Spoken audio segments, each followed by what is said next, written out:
Hello बच्चों, आज की आपकी रिवीजन वर्कशीट है। आज की वर्कशीट है आपकी 1 अप्रैल की। क्लाइमेट चैप्टर से रिलेटेड है। क्वेश्चन 1 2 3 करेंगे। पहले सोर्स बेस्ड क्वेश्चन है। तो जो प्रेशर और विंड सिस्टम है किसी एरिया का, वो किस पे डिपेंड करता है? दो फैक्टर पे। पहला लैटिट्यूड और दूसरा क्या है बच्चों? एल्टीट्यूड। दस जो टेम्परेचर है और रेनफॉल पैटर्न है वो समय के साथ साथ जो है क्या होता है, वो बदलता रहता है। जो सी है ये भी बहुत बड़ा इफेक्ट डालते हैं। As the distance from the sea, अगर आप सी के पास हैं तो टेम्परेचर जो है थोड़ा सा डिक्रीज रहेगा, और जो पीपल दूर रहते हैं उनकी वेदर कंडीशंस अलग होती है। तो इसी वजह से ये सब कुछ अलग अलग होता है ना बच्चों? आपको समझ आ रही है बात मेरी जो मैं कहना चाह रहा हूँ? ये मैं ये बताना चाह रहा हूँ कि जो वेदर कंडीशंस है उनको हमारे सी भी इफेक्ट करते हैं। डिस्टेंस फ्रॉम द सी, अगर आप सी के बाद है तो पास है तो आपको थोड़ा सा डिक्रीज लगेगा टेम्परेचर में। वाइल अगर आप दूर है तो आपको थोड़ा सा अच्छा फील नहीं होगा। अब हम बढ़ते हैं आगे।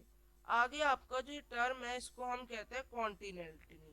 जब बहुत हॉट होता है दिन में और रात में एकदम से ठंड जो है पड़ने लगती है। यहाँ पे क्या कहा गया है? क्वेश्चन पहला है why there are different temperature and rainfall pattern. अलग अलग तरह के रेनफॉल पैटर्न और ये सब क्यों होते हैं? ये सब क्यों होते हैं? Why there are different rainfall and terms, तो क्यों है?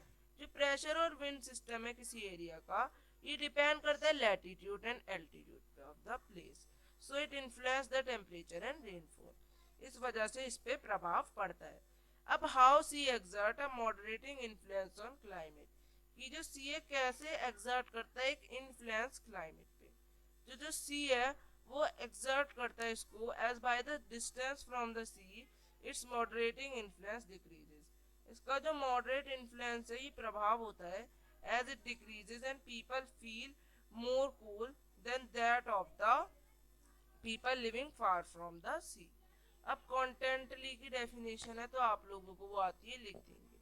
देन फोर्थ है कि रेनफॉल जो है ये अनइवनली डिस्ट्रीब्यूटेड इंडिया में। 3 पॉइंट बताए।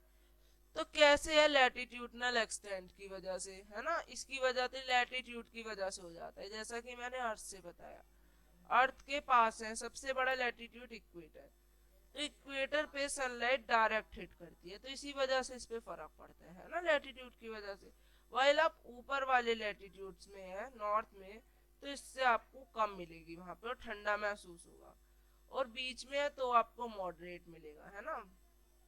तो इस तरह से वेरी करता है लैटिट्यूड्स के अकॉर्डिंग। अब पूछा गया है जो वेस्टर्न और ईस्टर्न घाट है वहां पे वेस्टर्न में ज्यादा रेन क्यों होती है? तो ईस्टर्न रीजन जो है वो रेन शेडो रीजन में है ना। इस तरह से होता है ईस्टर्न घाट वेस्टर्न घाट। तो जो रेन है वो पहले कहाँ आती है? वेस्टर्न घाट में।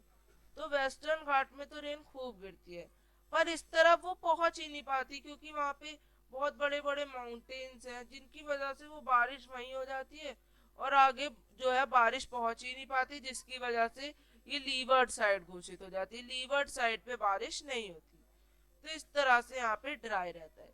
अब कोई 3 फैक्टर बताने हैं आपको जो कि मॉनसून को इफेक्ट करते हैं। तो surface pressure and wind, jet streams and western disturbances and tropical cyclone. तो आप इस तरह से वर्कशीट को लिखेंगे आंसर्स में। अब हम मिलेंगे आगे की वर्कशीट्स के संग। बच्चों बाय। आप सभी हमारे चैनल को लाइक, सब्सक्राइब एंड शेयर करें।